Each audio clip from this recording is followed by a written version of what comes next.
महाशंभु संहिता में भगवान शिवजी ने नाम प्रेमी भक्तों को जो उपदेश किया है वो हम स्मरण कराना चाहते हैं। बहुत प्यारा श्लोक है महाराज जी।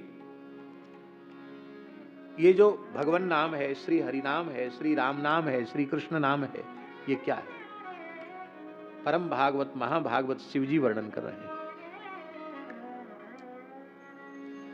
मुक्ति स्त्री कर्ण पूरौ मुनि हृदय वयः पक्षती तीरभूमौ संसारापार सिंधो कलि कलुष तमस्तोमसो मार्कबिंबो उन्मीलत पुण्य पुंज द्रुम ललित दले लोचने च श्रुतीनां कामं रामेति वर्णौ शमिह कलयतां संततं सज्जनानां संततं सज्जनानां। ये जो भगवान नाम है ये क्या है? मुक्ति रूपी जो स्त्री है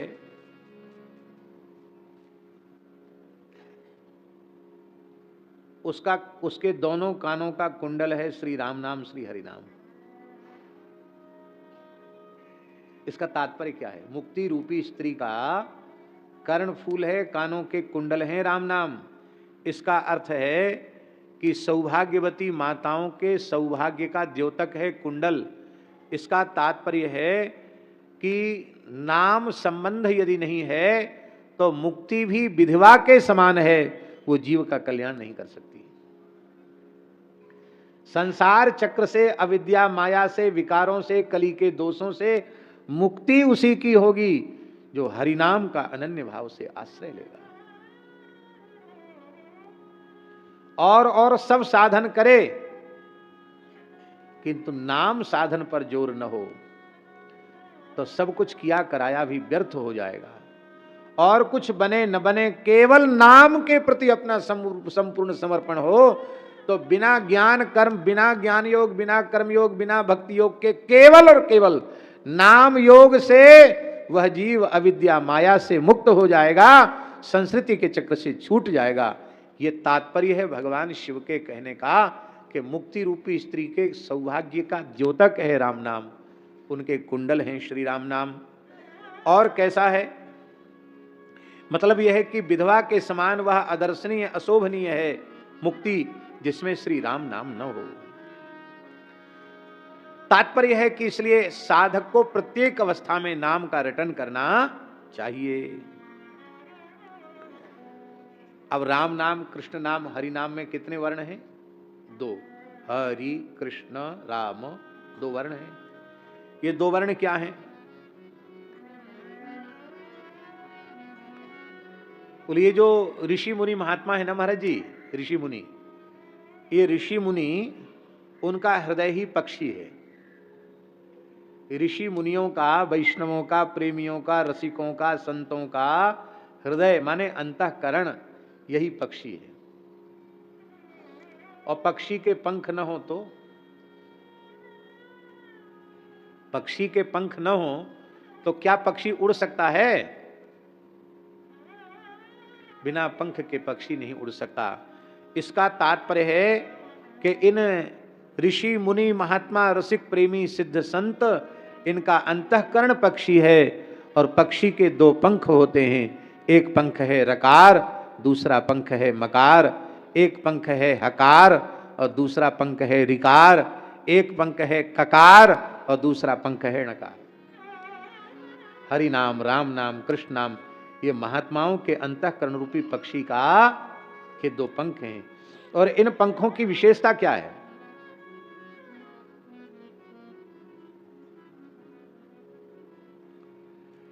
इन पंखों की विशेषता यह है कि जब महात्माओं का अंतःकरण रकार मकार रूपी दो पंखों से युक्त उनका हृदय रूपी पक्षी हो जाता है, तो इस पक्षी की उड़ान सामान्य नहीं होती।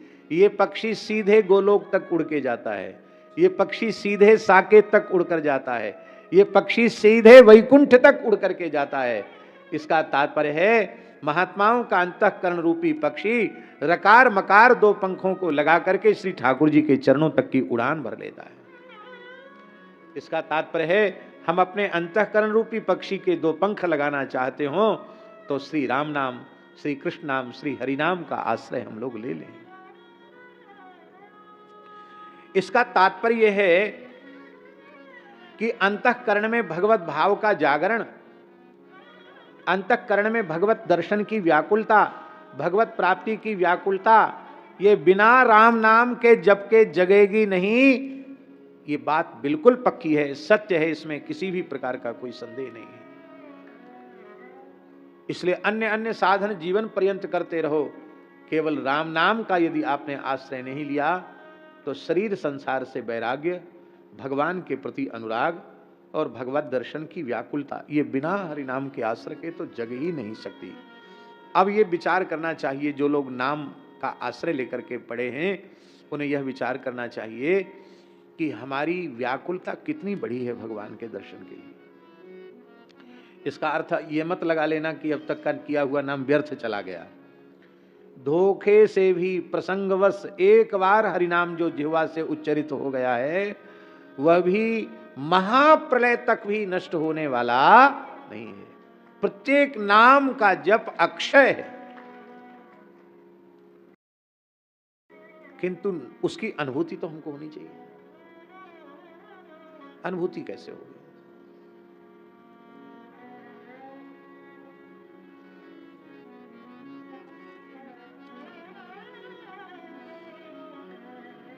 नाम की महिमा में कोई अंतराय नहीं है, कोई न्यूनता नहीं है।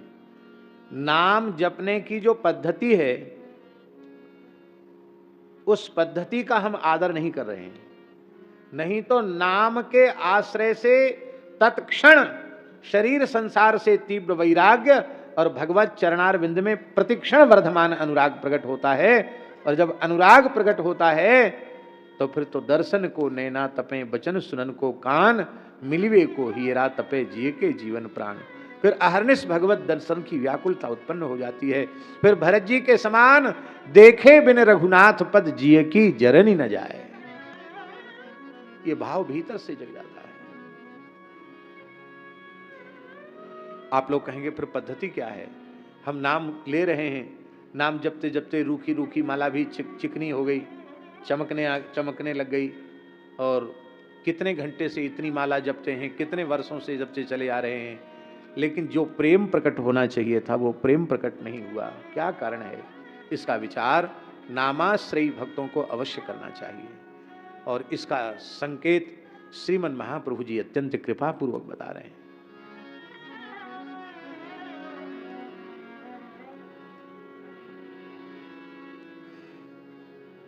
नाम से प्रेम प्रकट हुआ, ये अनुभव कैसे हो?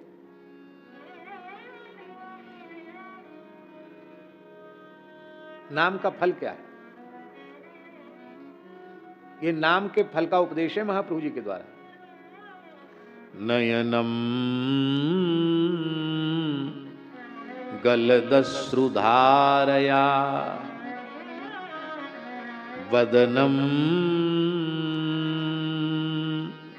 गदगद रुद्धया गिरा, पुलकैर निचितम बपुः कदा,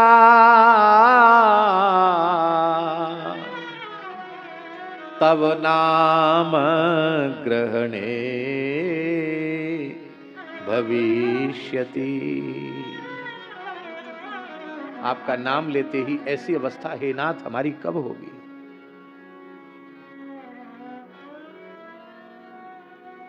जिन पूज्य श्री काश्मीरी बाबा जी महाराज, प्रेम भिक्षु जी महाराज के पूज्य गुरुदेव का ये तिरुभाव उत्सव हम लोग यहाँ बैठकर मना रहे हैं। वो नाम संकीर्तन करते थे, राधा नाम संकीर्तन करते थे, उनके रोम कूपों से रक्त निकलने लग जाता था।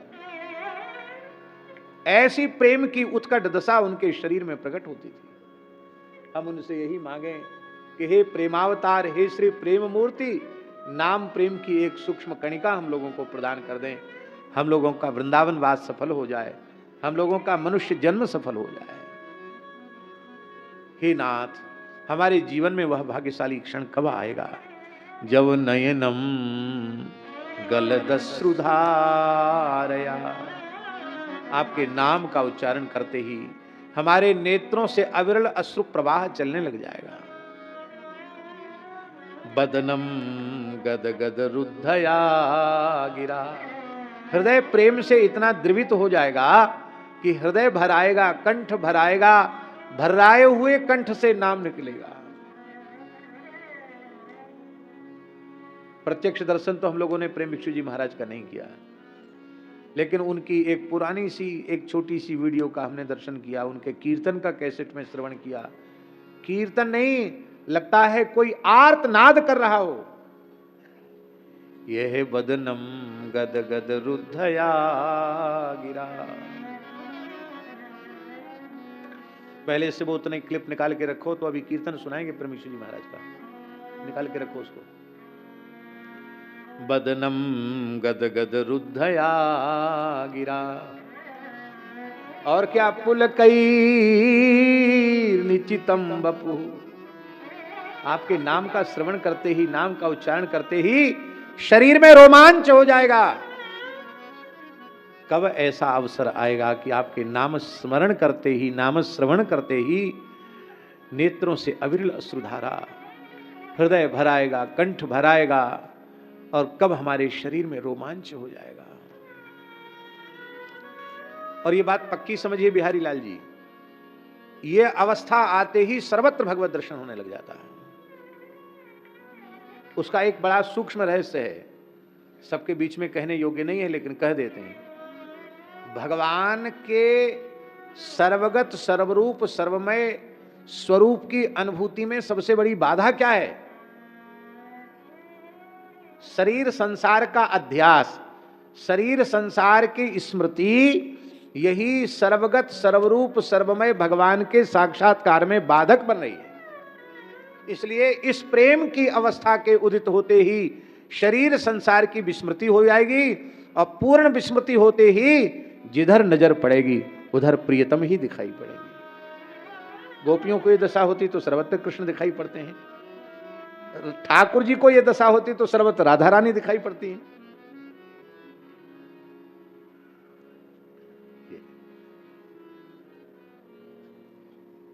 पुलकैर निचितम बपुः कदा तव नाम ग्रहणे भविष्यति। हमने तो सुना है कि कई बार प्रेम भिक्षु जी महाराज जब भावावेश में संकीर्तन करते थे और करते थे, अष्ट सात्विक भावों का उदय उनके श्रीअंग में होता था, तो उनके मस्तक के जो केश हैं वो सीधे खड़े हो जाते थे। रोमांच में ये मस्तक के केश सीधे खड़े हो जाएं, ये कम आपने सुना होगा, लेकिन कितना प्रेम उनके भीतर प्रकट होता होगा। हृदय की उड़ान, हृदय की उड़ान भरना चाहते हैं और अपने अंतःकरण रूपी पक्षी को श्री ठाकुर जी के निवृत्त निकुंज तक ले जाना चाहते हैं, तो उसका एक ही उपाय है, इस अंतःकरण रूपी पक्षी को दो पंख लगा दो। हरि नाम, कृष्ण नाम, राम नाम, राधा नाम, इसके पंख लगा दो, फिर ये अंतःकरण आपका सीधे ठाकुर जी श्री जी के चरणों में जाएगा। तो मुक्ति स्त्री कर्ण पूरौ मुनि हृदय वयः पक्षती तीर भूमौ संसारा पार सिंधो कलि कलुषतम स्तोमसो मार्क बिंबो।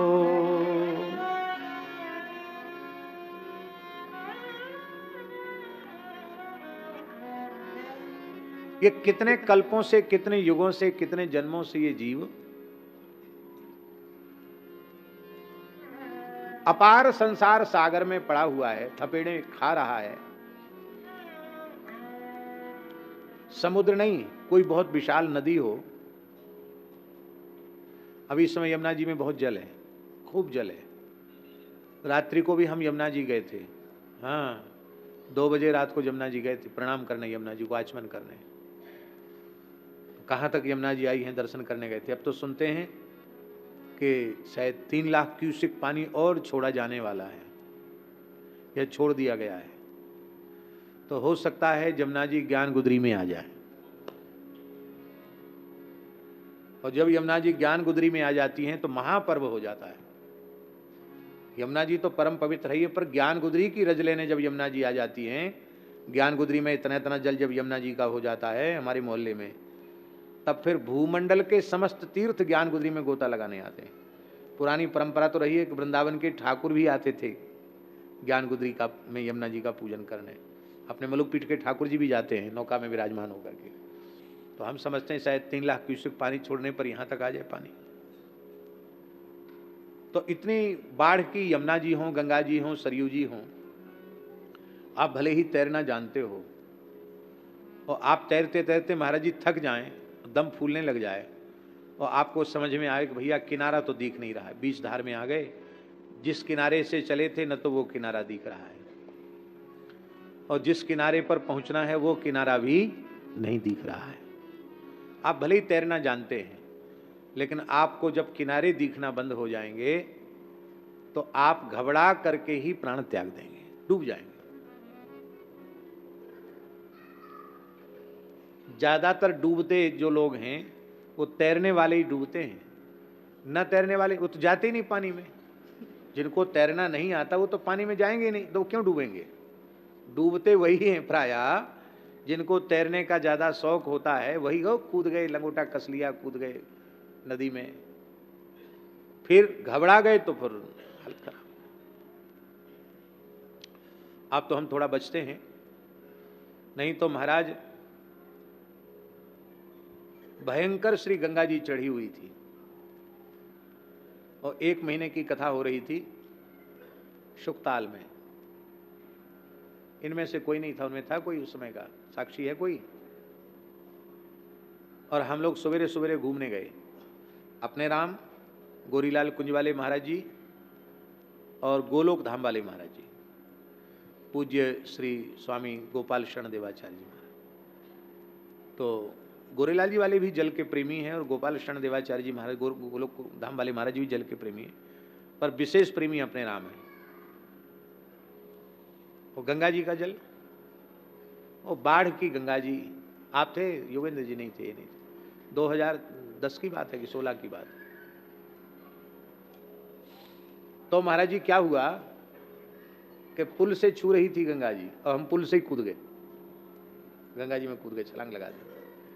अब हमारे पीछे पीछे छलांग लगा दी गोरेलाल जी वाले महाराज जी ने और गोलोक धाम वाले महाराज जी ने, और भी पीछे पीछे कुछ वीर पुरुष थे वो भी कूद पड़े, लेकिन सबके दम फूलने लग गए, सब इधर उधर रह गए और हम 3 मूर्ति बीच में। महाराज जी बोले अब तो हिम्मत जवाब दे रही है।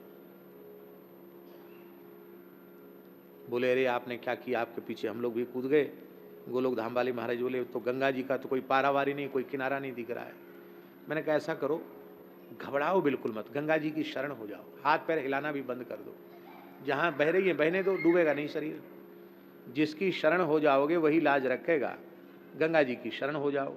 आप तैरना बंद कर दो तुम नहीं डूबोगे, घबराहट में व्यक्ति डूबता है। तैरना बंद कर दो, निश्चेष्ट हो जाओ, डूबोगे नहीं, चाहे जितना गहरा पानी हो। तो गंगा जी के सहारे बहते बहते कम से कम 2-2.5 किलोमीटर हम लोग बहे, फिर नक्षत्र वाटिका में जाकर बड़ी कठिनाई से निकले और हल्का ब्यास जी बह गए गंगा जी। और इसके बाद 2 समय की कथा थी। हम तो एकदम शरीर थक के चूर हो गया था, लेकिन तुरंत तिलक स्वरूप किए और व्यास पीठ पर बैठकर कथा कहने लगे। और ये 2 महापुरुष तो जाके पड़ गए, फिर उठे नहीं।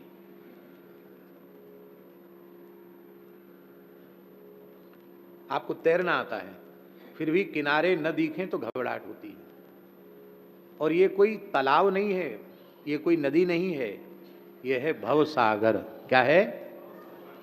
और इसका कोई और छोर नहीं है। पर इसके दो छोर क्या हैं? बोले एक है रकार और दूसरा है मकार। आप राम नाम लेने लग जाओ, दोनों किनारे एक साथ आपके पास में आ जाएंगे, आप सहज पार हो जाएंगे। अच्छा एक बात बताओ, समुद्र भले ही हो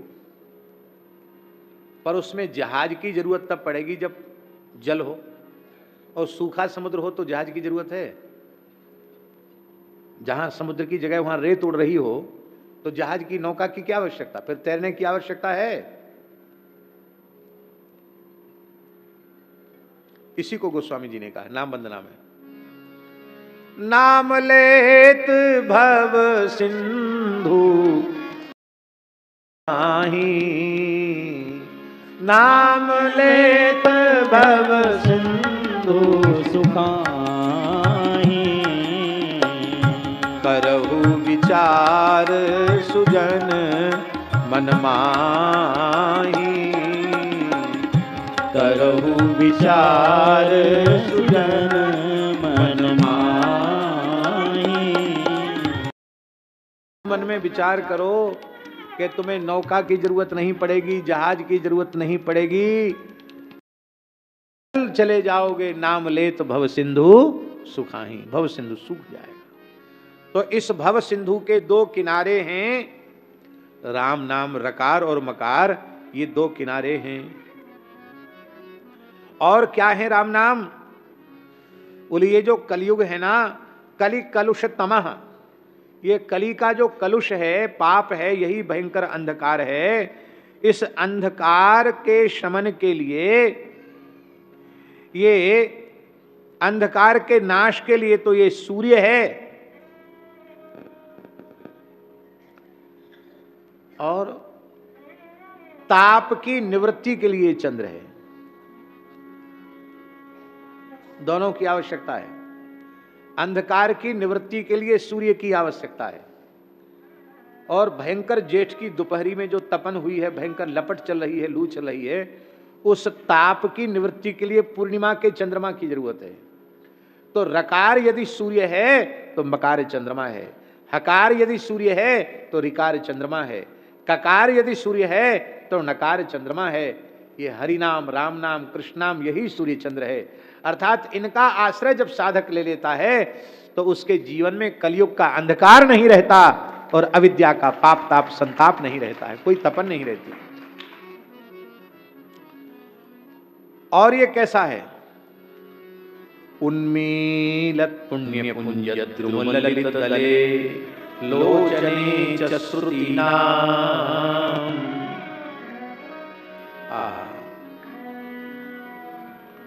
ये पुण्य रूपी जो वृक्ष है, कोई भी वृक्ष का बीज आप बोते हैं तो पहले उसमें अंकुर निकलता है, और अंकुर के बाद दो दल निकलते हैं। तो पुण्य रूपी बीज का अंकुर और उसके दल क्या है? अंकुर है नामांगाग, और ये नाम बीज की प्रतिष्ठा करते हैं कौन? श्री गुरुदेव भगवान। कर्म मार्ग से हरि नाम का उपदेश करके नाम की प्रतिष्ठा करते हैं। और फिर इसके दो दल क्या है? एक है रकार और दूसरा है मकार, एक है हकार दूसरा है रिकार, एक है ककार दूसरा है नकार। कृष्ण कृकार और नकार। तो कहते हैं कि ये दल निकलने लग जाते हैं, और जब लगातार साधक जपता है तो केवल दो दल ही नहीं रह जाते हैं, फिर शाखाएं प्रशाखाएं निकलने लग जाती हैं, फिर पुष्प भी आ जाते हैं। वह नाम रूपी वृक्ष, पुण्य रूपी वृक्ष पुष्पित भी हो जाता है और वो फलित भी हो जाता है, उसमें फल भी लगाते हैं। इसका मतलब है कि श्री राम नाम का उच्चारण किए बिना, श्री राम नाम का आश्रय लिए बिना, श्री राम जय जय राम किए बिना, पुण्य रूपी जो वृक्ष है उसमें उसका पल्लवित होना, उसका पुष्पित होना, उसका फलित होना भी असंभव है। और महाराज जी, लोचने च श्रुति नाम, ये वेद की जो ऋचाएं हैं उनकी दो आंखें हैं, रकार और मकार। इसका मतलब है बिहारी लाल जी कि चारों वेद कंठस्थ कर लिए और सस्वर कंठस्थ कर लिए, घनपाठ जटापाठ सब आपको अभ्यास में आ गया, पर श्री राम नाम में यदि प्रेम नहीं हुआ तो आपकी वेद की ऋचाएं अभी नेत्रों से शून्य हैं, अंधी हैं।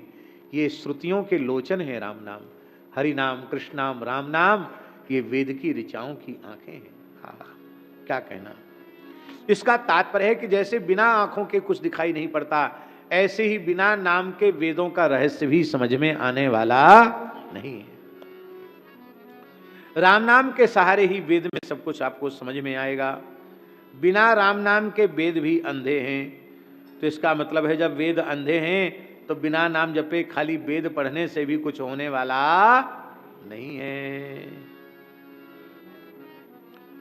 इसलिए श्री राम नाम का अहर्निश जप करो। बोलो भक्तवत्सल भगवान की जय। हर दिन संतों की नई दिव्य गाथा सुनने के लिए अभी सब्सक्राइब करें संतों की दिव्य गाथा।